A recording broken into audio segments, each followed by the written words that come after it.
You got a friend in me. You got a friend in me.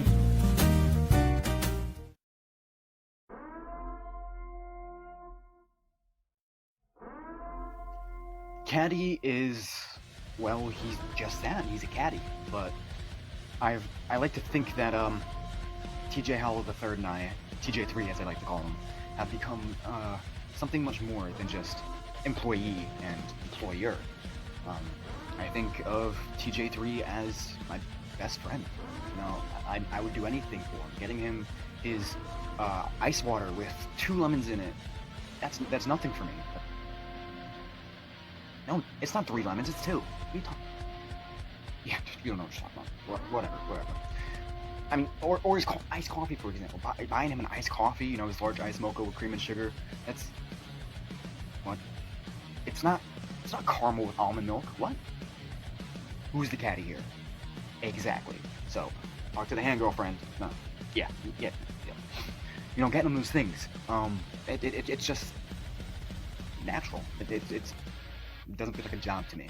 And, you know, he pays well. Well, I'm still waiting for the first check to come in, but, you know, he's going to pay well. I'm not worried about it. TJ Howell II is a very smart man, and I love working for them. I love working for Howell Enterprises. I'll do anything for him, even sacrifice my body and my well-being for my best friend, TJ Howell III.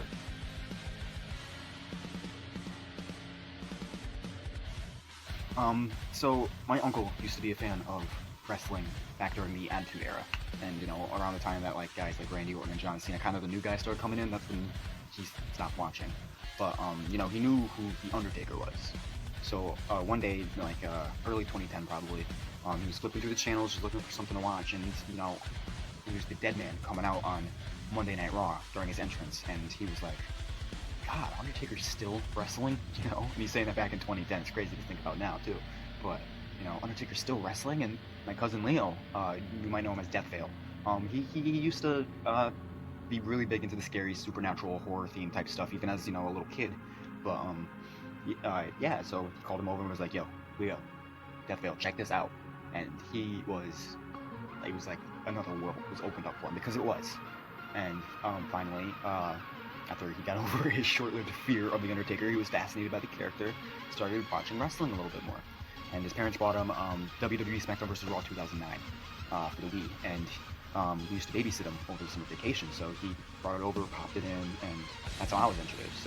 You know, at first I was very, you know, I was much more into superheroes and stuff like that, but after playing like the Road to WrestleMania mode, and realizing that, you know, this isn't just 2 knuckleheads fighting in a ring for no reason, you know, 2 half-naked guys rolling around on a mat for no reason, you know, there are stories involved, stories that you can invest yourself into, characters that are over the top, you know.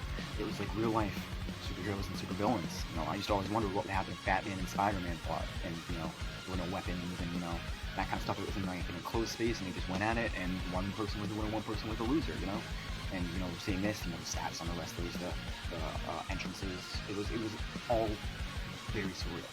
And I was entertained, and I started watching wrestling, and one day watching WrestleMania 27, first wrestling pay-per-view I ever watched.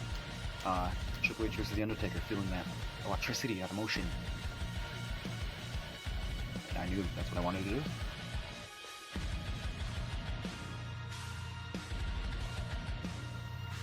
You know, when I was younger, I started writing. You know, I used to write like superhero stuff anyways, because again, that was what I was into, and that was my creative outlet.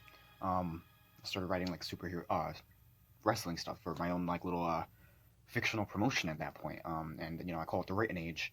And you know, I had all these storylines, these characters, and I was worked in there. And you know, some of the characters were like based off of friends, or like literally like toys I had sitting in my room or something.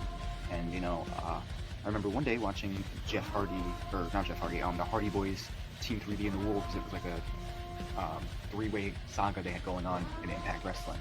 Yeah, I went deep into wrestling at that point. I was hooked. And I remember seeing Impact Wrestling on the channel guide flipping through. I had Dish Network, so it was like right underneath like Cartoon Network and all that stuff. So you know, at 9 o'clock at night on a weekend or something, there's a replay of Impact Wrestling, or you know, I'm flipping through and I see where Impact Wrestling is going to be on. Like, I'm just like, what is that? Finally, you know, DVR'd it, watched after school, and you know, Jeff Hardy's 2010 persona, loved it. When he turned heel, loved it. And yeah, I remember seeing that triple tag team saga going on. I was just thinking, you know, the Hardy Boys at like 13 years old started their own wrestling promotion. why can't I?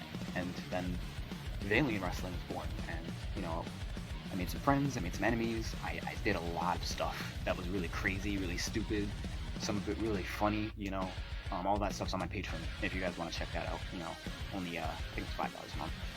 Trust me, it's worth it. Hours of content, funny stuff, stupid stuff, cringy stuff. It's worth it, promise.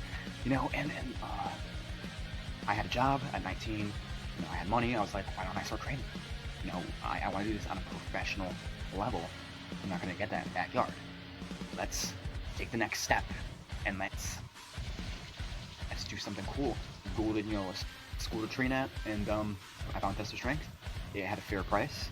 It had some names that I knew because every once in a while my uncle would take me to independent wrestling shows or like a WWE live event or something. I'd see these new talent and stuff. It was Wrestle Jam 10 was actually the first event in Connecticut, not too far. My first indie event, I believe.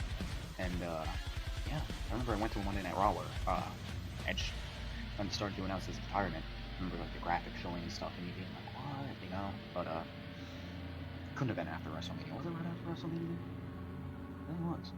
Huh. I went to a Raw after Mania. Huh. I didn't even know that.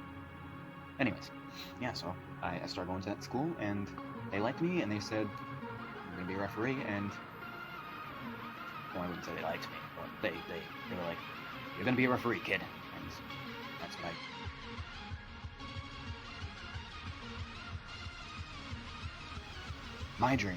My dream is to help my best friend, somebody who's helped train me, who's helped teach me everything I know of the world around me, not just wrestling, but the world around me. He's taught me everything that I know, made me the man that I am today, the caddy that I am today, and help him accomplish his dream of defeating Dude Goodness at Fight for Your Dreams 2 and taking that K1 Classic trophy. He deserves it. Wholeheartedly, he deserves it. And he's been screwed left and right. As far as I'm concerned, he should be the TOS Heavyweight Champion and the TOS Tag Team Champion with magnificent markups. But what are you gonna do? All we can do is look towards the future, and that is exactly what we are going to do at Fight for Your Dreams 2. You've got a friend in me. You've got a